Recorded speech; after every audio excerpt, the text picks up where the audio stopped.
Okay, it's a pretty exciting time of year for me. I absolutely love my iPhone. It plays a role in my day-to-day as a person who's been legally blind since birth, and it just provides me with so much access to transportation, to the communication, and just provides a platform that is accessible and thinks about users like me. With that said, it is iPhone 13 season, and I've got 4 different iPhone 13 models, as well as some accessories to go along with them, and I'm excited to give you my first impressions and unboxing from a blind perspective. And I also happen to be shooting this video on another iPhone 13 Pro, so let me know how that looks. First things first, I need to get these accessories out of this shipping packaging. So that's one of the things I actually noticed when I initially unboxed the iPhone 13 Pro over on my TikTok, Instagram, and Twitter. It doesn't come with plastic on the packaging, which is good for the environment, right? So I'm currently filming this on the gold iPhone 13 Pro. So that unfortunately will be missing this specific unboxing, but there's already plenty. And I figured the 13 is about the same dimensions as the 13 Pro anyway, but comes in a new blue color, so that's gonna be pretty neat. And the cool thing is it uses Apple's sort of signature peeling packaging, so a little green tab on the back. You just look for it, you find it, or you feel for it, and you just peel it right off, and you're good to go. Let's start with the iPhone 13. Once your peels are off, open it on up, and there is that new blue color for the 13 and 13 mini line. You'll also find obviously the standard USB-C to Lightning for fast charging, and you won't find a power adapter, just like the 12s. Use either an existing USB Type-C one, third-party one that you trust, and or Apple's 20-watt one that starts at $19. Now you do still have the peeling packaging on the phone itself, and that is so satisfying. And this is it. This is the blue iPhone 13. Wow, cool, okay. I like it, you know, so again, being legally blind, I can't see a whole lot, but I do see color. It's blurry color, but I do see color. Already like off the bat, which I got to feel the Pro already, it is gonna be a little bit heavier than the 12, just so slightly. It may not even be like completely noticeable, but that is because these phones have a larger battery this year, which is pretty exciting. I love having more battery life in my phone. I'm willing to add just a smallest a bit of heft to it in order to do that, but it's really not even that bad. Now, the one phone I didn't do last year was the Mini, and I thought about it, but I wasn't sure if I was gonna be fully on board with the Mini, but this year I wanted to give it a go. So I have a Mini here. It's gonna be the midnight color, and I'm pretty excited to kind of get an idea of what this feels like. I mean, I felt it at an Apple store before, and that was tethered to a wire, security wire, so that isn't the same. But man, I'm actually, so this is the midnight color. It's sort of meant to be like a really like midnight blue, like a pitch black blue almost. Seeing if I can tell that it's like blue. I don't see, it does look black to me. I kind of get like where it's supposed to be like a night sky. I'm getting fingerprints all over. Sorry, I don't have it in its cleanest state now, but the feeling of it, I kind of like this. I like the mini size. Let's get to the big boy here. I don't know if I'm ever gonna say that again. Let's get to the Pro Max. This is the brand new Sierra Blue, I believe it's called. And this phone comes in a 1 terabyte option. 1 terabyte on your phone.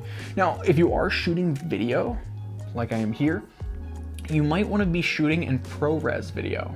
ProRes is a very higher end codec, captures a lot more data, it gives you a lot more to work with if you're a videographer or an editor, and it can be done on an iPhone now, which is kind of wild. All right, so we're gonna go ahead, unbox this, and there it is, Sierra Blue. Of course, same stuff comes in the packaging, nothing new there. And off the bat, I kind of like it. I like this blue. This is a good blue. For anyone who pre-ordered the blue, I don't think you made a wrong choice. I definitely like the Pacific blue from last year on the iPhone 12 Pro. Pacific blue was cool. It's more of a navy color. This has sort of got a lighter tone to it. Real quick, just to go over some of the new features in the camera, you have bigger sensors across the board. You have macro capabilities now built into the ultra wide. The telephoto now has an optical zoom of 3 times.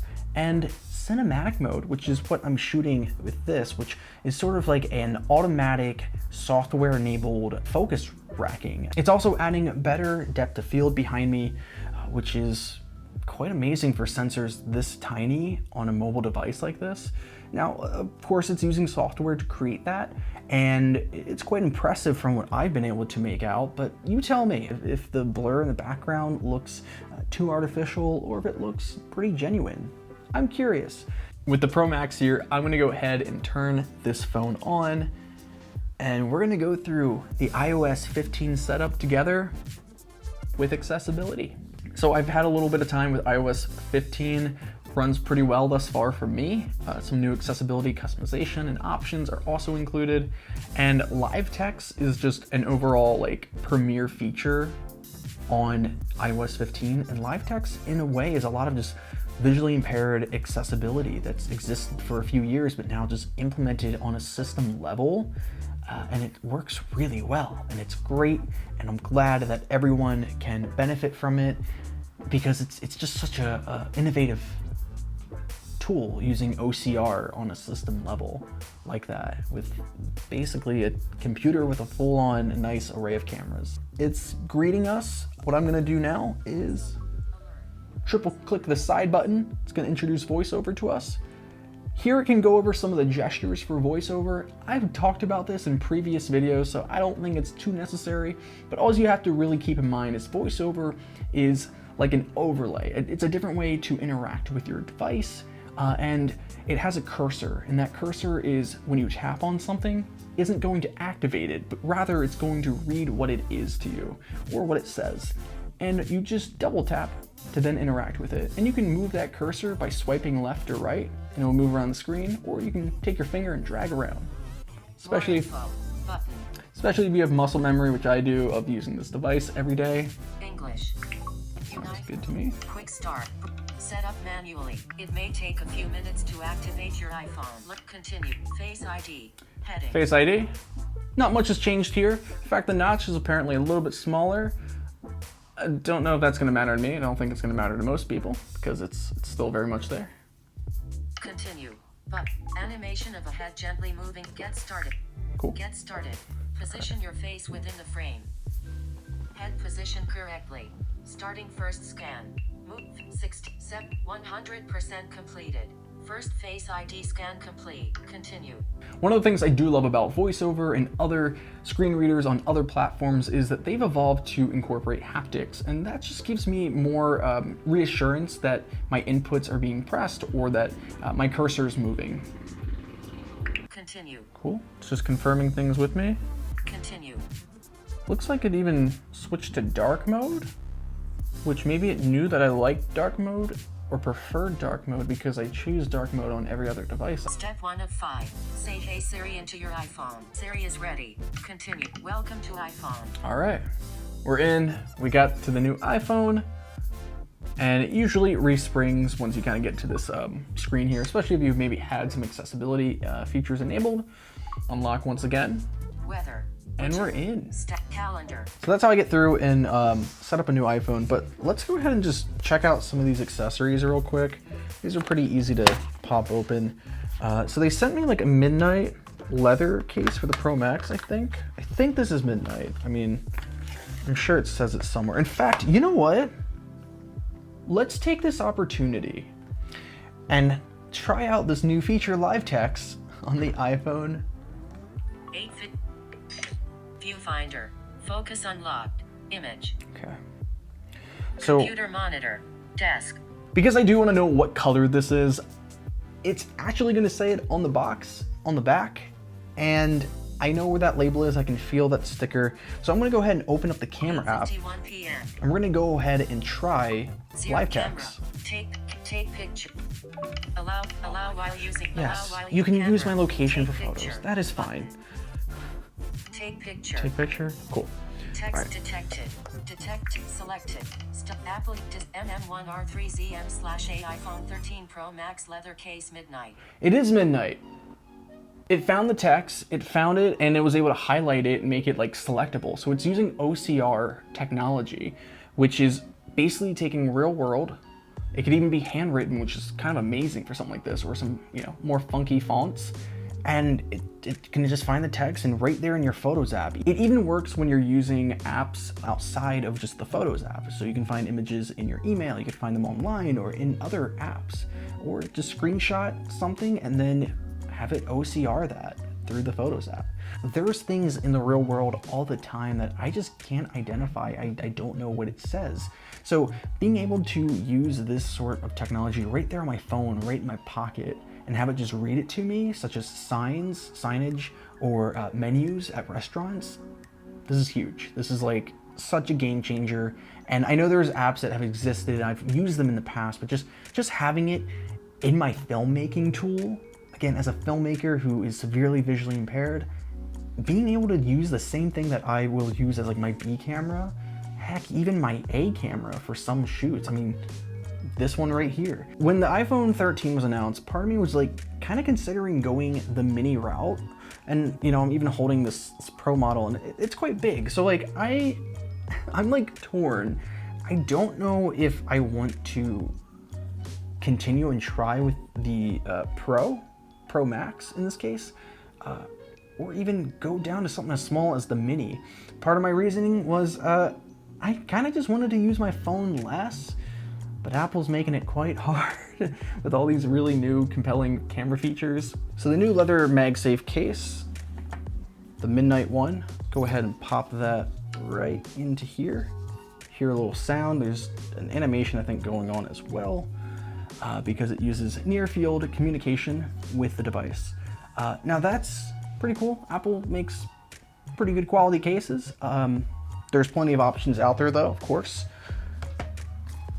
They sent me other colors too for the other devices, but one thing in particular here that I want to check out and try is the MagSafe Wallet. Now I believe they sent me the brown. It's kind of like an orangey brown color. Don't know if I'm like the craziest for something like that, but either way, I wanted to check out the MagSafe Wallet because this year's got a little bit of an upgrade. So I'm just gonna go ahead, unseal that. And you might be wondering like, how do you upgrade a phone wallet? Well, it's actually kind of cool what they did. And I wanna give it a try because it could be extremely useful for anyone, but myself included as someone who is visually impaired, legally blind. It's like sort of a demo card in here. All you have to do is just simply attach it like that. So there's a new prompt Wallet.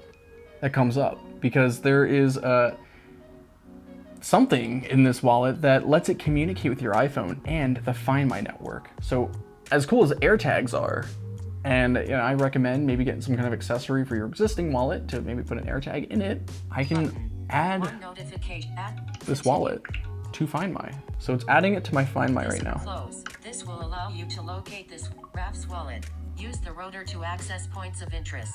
Wow. So just like that, it gives you a map. I'm not gonna reveal my location. Locate on map. Okay. See the location where your wallet was last. Notify when detached. Receive notifications. Close. Yeah. So now that the wallet is attached, it is connected to my Find My network. One of the features that's pretty cool is if you detach your phone from the wallet or your wallet from the phone, you can get an alert within a minute that, hey, 9:02 p.m. your phone doesn't have its wallet. So again, if it ever falls off or goes missing or you put it down somewhere, we're gonna test this. We're gonna give it a minute and report back to you in just magic of editing. 9:02 p.m. Let's check out these other cases that we got while we wait for that notification to pop up, which it probably maybe already did. But this is the Mini's green case. It's a silicone one. I dig it. That's a nice one to go with the Midnight. I got another one here. This is gonna be for the 13 I believe. I guess it could also go with the 13 Pro, maybe? 9:03 p.m. One notification. Try again. Wednesday. Find my. Now. Rath's wallet was detached. Your wallet was left near. It's right there. It tells you that your wallet was detached and that it was last 9:03 located nearby. So this is the Apple Silicone, the blue one. I don't know if it has a different name. And the last one here, it's this sort of like purple or magenta color. Nice. So I guess the 13 and 13 Pro would have different cases, and this is mainly due to the 13 Pro having an extra camera and the housing for the cameras is just larger. This is the iPhone 13 Mini, Pro, Pro Max, and cases in the new MagSafe Wallet. Overall, my impression is I like the lineup this year. I love the camera improvements, the battery improvements, which are, you could get an hour and a half to maybe up to even 2 hours of extra battery life, depending on what you're doing, depending on what model you have. But overall, just having bigger batteries across the board, it's always a plus in my book. And I gotta give these cameras a go. I'm excited to jump in and try these out. In fact, I'll be doing that in a separate video. I'll be jumping into trying out cinematic mode, which obviously is actually being done technically for this video, but I'll reference it. And if you are curious about anything in particular about the iPhone 13, 13 Pro, 13 Mini, 13 Pro Max, let me know in those comments, and I'll try and answer in an upcoming video or just directly in the replies. I hope you could see something a little bit different today from the iPhone 13, 13 Pro, and I will hear you next time.